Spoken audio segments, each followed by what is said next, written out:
Odkedy sa človek naučil zakladať oheň, nepredstavovali už preňho tmavé a chladné podzemné priestory žiadnu prekážku. Jaskyne mu poskytovali prístrešie, ochranu pred nepohodou a nepriaznivým počasím, divými šelmami aj nepriateľmi. Ľudia tu hľadali úkryt v čase nebezpečenstva, počas vojnových konfliktov či povstaní. Jaskyne slúžili ako dočasné nocľahárne pastierov, bylinkárov a lovcov zdržiavajúcich sa v horách. V stredoveku a novoveku sa tu pred zrakmi okolia schovávali peňazokazci, pytliaci, zbojníci, pašeráci, ale aj hľadači pokladov a alchymisti. Niektoré jaskyne pôsobili na ľudí v minulosti mystickým dojmom. Stali sa z nich podzemné svätyne, kde boli prinášané obety neznámym božstvám. Časť z nich využili praveké komunity ako miesto posledného odpočinku svojich zosnulých.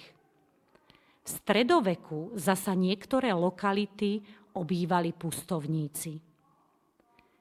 Pobyt ľudí v jaskyniach dokumentujú archeologické nálezy, nápisy a kresby na stenách alebo jednoduché stavebné úpravy vchodu či vnútorného priestoru jaskyne. Výber najzaujímavejších predmetov zo zbierok Slovenského múzea ochrany prírody a jaskyniarstva vám teraz ponúkame na našej stránke v súvislosti s konaním Európskych archeologických dní 2020. Jaskyňa Domica patrí k najdôležitejším lokalitám bukovohorskej kultúry z mladšej doby kamennej na Slovensku. Pôvodný vchod bol zavalený ešte v praveku a znovu objavená bola náhodou až v roku 1926 jaskyniarom Jánom Majkom. Všetky nálezy, ktoré tu zostali po neolitických obyvateľoch, boli niekoľko tisícročí prirodzene zakonzervované. Nádoby nájdené v Domici patria k najdokonalejším hrnčiarským výtvorom celého slovenského praveku. Tenkostenná keramika prekvapuje svojou kvalitou, jemným materiálom a bohatým ornamentom. Na nádobách sa objavujú špirály, lomené oblúky, trojuholníky, šachovnice a kríže. Bukovohorská keramika fascinuje svojou nádherou. No otázka, či ornamenty majú hlbší zmysel, alebo sú len odrazom bohatej fantázie a dizajnérskych schopností pravekých hrnčiarov, zatiaľ zostáva nezodpovedaná. Pred 11 až 12 miliónmi rokov bolo východné Slovensko krajinou činných sopiek. Jedna zo sopiek nachádzajúca sa v blízkosti obce Viničky vyniesla z hlbín zeme lávovú hmotu, ktorá na svojich okrajoch rýchlo chladla a vytvárala čierne hľuzy sopečného skla, obsidiánu. Jeho typickou vlastnosťou, pre ktorú sa stal dôležitou nerastnou surovinou a významným obchodným artiklom doby kamennej, je lastúrový lom. Pri údere kameňom alebo kosteným či dreveným mlatom sa z neho odštepujú tenké sklovité úštepy s hranami ostrými ako britva. Používali sa ako zbrane, ale hlavne ako nástroje na opracovanie kože a dreva. Zvláštne a pôsobivé prírodné útvary si praveký človek často vyberal za miesta, kde prinášal dary svojim bohom. V roku 1953 objavil speleológ Ondrej Majda Hraško v priepasťovitej jaskyni, ktorá nesie jeho meno, ľudské kosti. Lokalitu neskôr skúmal archeológ Juraj Bárta a odhalil ďalšie pozostatky. Podľa odbornej analýzy pôvodne patrili 11 až 12 osobám rôzneho veku. Obzvlášť jeden fragment lebky zaujal pozornosť odborníkov. Bola to tvárová časť, cielene upravená do podoby masky. Predpokladá sa, že sa nosila ako súčasť kroja počas náboženských obradov spojených aj s obetovaním ľudí a zvierat v mladšej až neskorej dobe bronzovej nositeľmi kiatickej kultúry. Podobné krvavé udalosti sa v tomto období mohli odohrávať vo viacerých jaskyniach slovenského krasu. Prevaha z nich má charakter priepastí, vytvárajú teda akýsi prirodzený koridor slúžiaci na komunikáciu s podzemnými božstvami.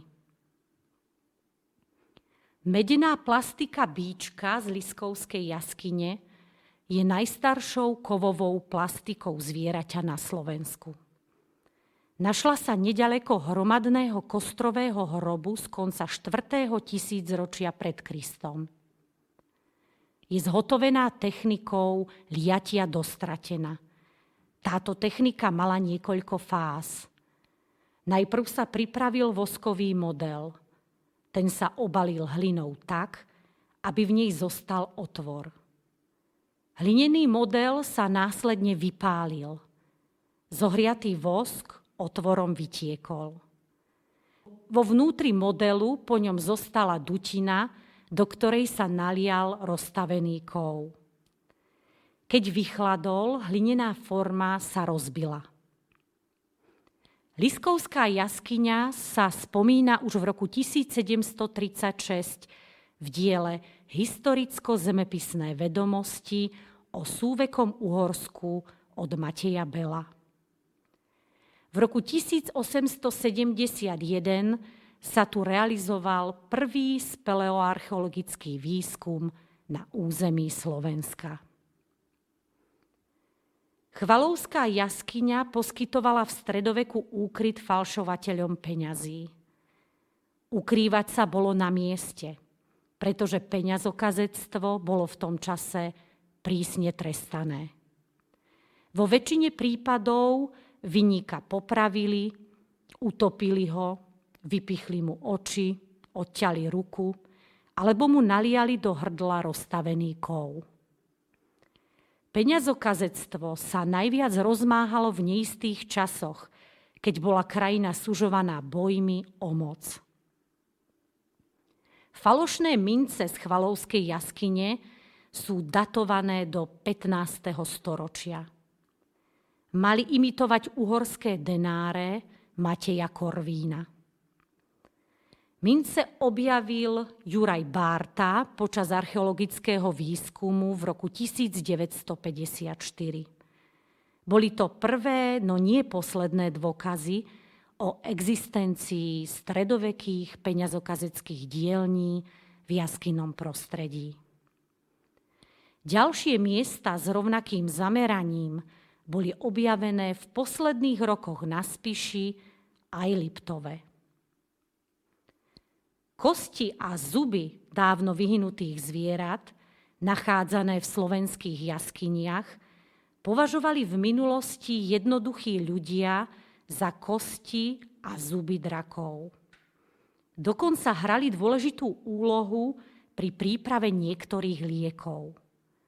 Predávali sa ako účinný prípravok proti padúcnici alebo ako prostriedok spôsobujúci silné potenie. Najčastejšie sa za dračie považovali pozostatky jaskyných medveďov. Ponúkli sme vám výber z toho najzaujímavejšieho, čo v našich zbierkových fondoch spravujeme. Tieto i mnohé ďalšie exponáty a informácie môžete vidieť v expozícii Krás a jaskyne Slovenska v časti nazvanej Speleoarcheológia.